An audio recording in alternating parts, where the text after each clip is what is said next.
ରାମପୁର ନାମକ ଗୋଟେ ଗ୍ରାମ ଥିଲା। ସେଇ ଗ୍ରାମରେ ସମସ୍ତେ ଭଲରେ ସେଇ ଗ୍ରାମରେ କାହାକୁ ନଜର ଲାଗିଗଲା। କାରଣ ସେଇ ଗ୍ରାମର ଲୋକମାନେ କିଛି ବର୍ଷ ହେବ ବହୁତ ଦୁଃଖୀ ଥିଲେ। ସେଇ ଗ୍ରାମରେ ପାହାଡ଼ ପାଖରେ ଗୋଟିଏ ଗୁମ୍ଫା ଥିଲା। ସେଇ ଗୁମ୍ଫାରେ ଗୋଟେ ଜିନ୍ ରହୁଥିଲା, ଯେଉଁଥିପାଇଁ ଗ୍ରାମର ଲୋକେ ବହୁତ ଦୁଃଖୀ ଥିଲେ। ସେହି ଜିନ୍ ଗ୍ରାମର ଲୋକମାନଙ୍କର ବହୁତ ହଇରାଣ କରୁଥିଲା।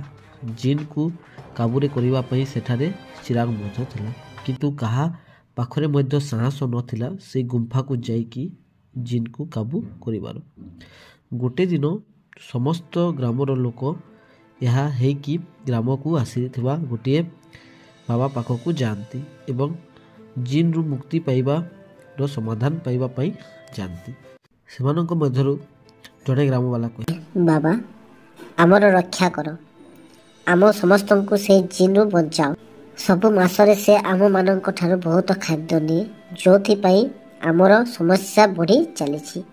ଆମେ ସବୁ ଗ୍ରାମ ଲୋକେ ବହୁତ ଚିନ୍ତିତ ଅଛୁ ବାବା। ଯଦି ଆମେ କାହାକୁ ଖାଦ୍ୟ ନ ଦେଲେ ଆମକୁ ମାରିଦିଏ। ସେଥିପାଇଁ ଆମେ ସମସ୍ତ ଗ୍ରାମ ଲୋକେ ବହୁତ ସାରା ଖାଦ୍ୟ ତିଆରି କରିକି ତା ଗୁମ୍ଫା ବାହାରେ ରଖିଦେଉ। ଆମେ ଏହା ମଧ୍ୟ ଜାଣୁ, ଯଦି ଏହି ଜିନ୍ ଗୁମ୍ଫା ବାହାରକୁ ଆସିଲା ତାହେଲେ ସେ ଆମର ସମସ୍ତ ଗ୍ରାମ ଲୋକମାନଙ୍କୁ ମାରିଦେବ।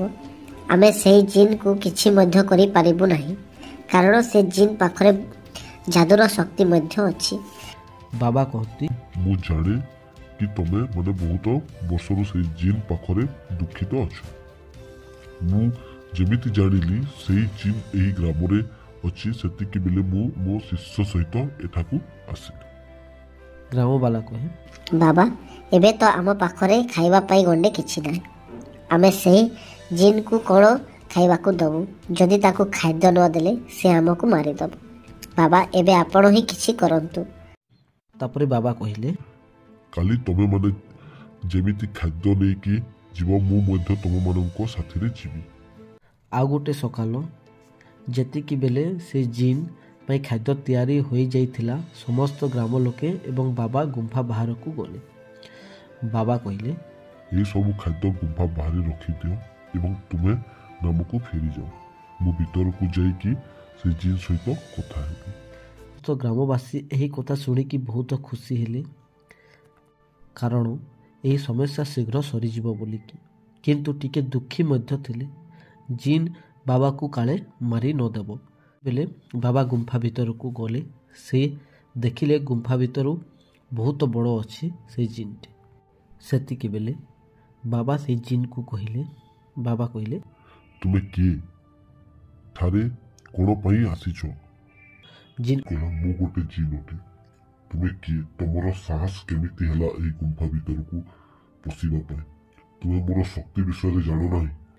ସେଇ ଜିନ୍ ବାବା ଉପରେ ଆକ୍ରମଣ କରିଥାନ୍ତା। ସେତିକି ବେଳେ ବାବାର ନଜର ପାଖରେ ଥିବା ଚିରାଗ ଉପରେ ପଡ଼ିଲା। ସେ ସେହି ସମୟରେ ବୁଝିଗଲେ ଏଇ ଜିନ୍ ସେଇ ଚିରାଗରୁ ହିଁ ବାହାରିକି ଆସିଛି। ବାବା ଜାଣିଥିଲେ ଏଇ ଜିନ୍ ବହୁତ ଘମଣ୍ଡି ଅଟେ। ସେତିକି ବେଳେ ସେ ଜିନ୍ର ସହିତ ଗୋଟେ ଖେଳ ଖେଳିଲେ। ବାବା କହିଲେ, ତମେ ଏତେ ବଡ଼ ଅଛ? ତମେ ଆମ ପରିକା ଦିଶ ନାହିଁ। ତୁମର ସାଇଜ୍ ବହୁତ ବଡ଼ ଅଛି। ସେଥିପାଇଁ ତୁମକୁ ବହୁତ ଭୋକ ଲାଗେ ଏବଂ ଗ୍ରାମର ଲୋକଙ୍କୁ ମଧ୍ୟ ବହୁତ ଖାଦ୍ୟ ତିଆରି କରିବାକୁ ପଡ଼େ। ଯେବେ ମୁଁ ଆସିଲି ତେବେ ଦେଖିଲି ସେହି ଗୁମ୍ଫାର ରାସ୍ତା ବହୁତ ଛୋଟ ଅଛି, କିନ୍ତୁ ତୁମେ ବହୁତ ବଡ଼ ଅଛ। ତଥାପି ତୁମେ ଏହି ରାସ୍ତାରେ କେମିତି ଯାଅ ମୁଁ ବୁଝିପାରୁନାହିଁ। ଜିନ୍ କହିଲା, ଏହି ରାସ୍ତା ତ ବହୁତ ବଡ଼ ଅଛି। ମୁଁ ଏଠାରୁ ମଧ୍ୟ ଛୋଟ ରାସ୍ତାରେ ଯାଇପାରେ ଏବଂ ମୁଁ ମୋ ନିଜ ସାଇଜ୍ ଯେମିତି ହେଲେ ବଦଳେଇ ପାରେ। ବାବା କହିଲେ, ମୋତେ ତମ କଥାଟା ସତ ଲାଗୁନାହିଁ। କିଛି ତମେ ନିଜର ସାଇଜ୍ ବଦଳେଇ ପାର ବୋଲି। ଜିନ୍ କହେ, ମୁଁ ତ ବହୁତ ବର୍ଷରୁ ଏହି ଚିରାଗ ଭିତରେ ରହୁଥିଲି। ଯେମିତି ମୁଁ ଚିରାଗରୁ ବାହାରିଗଲି, ମୋତେ ବାହାର କରିଥିବା ଲୋକ ମୋତେ ଛାଡ଼ିକି ପଳେଇଲା ଏବଂ ମୁଁ ଚିରାଗକୁ ଆଣିକି ଏହି ଗୁମ୍ଫାରେ ରହିବାକୁ ଲାଗିଲି। ବାବା କହିଲେ, କିନ୍ତୁ ମୋତେ ବିଶ୍ୱାସ ଲାଗୁନାହିଁ କି ତମେ ଏତିକି ଛୋଟ ଚିରାଗରେ କେମିତି ରହିପାରୁଥିବ। ଜିନ୍ ସେଇ ଚିରାଗ ଭିତରକୁ ଚାଲି ବନ୍ଦ କରିଦେଲେ। ତେବେ ସେଇ ଜିନ୍ କହିଲା, ମୋତେ ବାହାର କର। ତମେ ଠିକ୍ କରୁନାହଁ, ମୋତେ ବାହାର କର। ବାବା ଚିରାଗକୁ ନେଇକି ଗାଁର ଲୋକମାନଙ୍କ ପାଖରେ ପହଞ୍ଚିଲେ। ସେ କହିଲେ, ଏହି ଚିରାଗ ଜିନ୍ର ଅଟେ ଏବଂ ମୁଁ କୁ ବନ୍ଦ କରିଦେଇଛି। ଏବେ ତମେ ମାନଙ୍କର ସମସ୍ୟା ସରିଗଲା। ଏହାକୁ ଆମେ ଜଙ୍ଗଲରେ ଛାଡ଼ିଦେବା କଥା, ଯାହା ଫଳରେ ଆଉ ଅସୁବିଧା ନ ହଉ।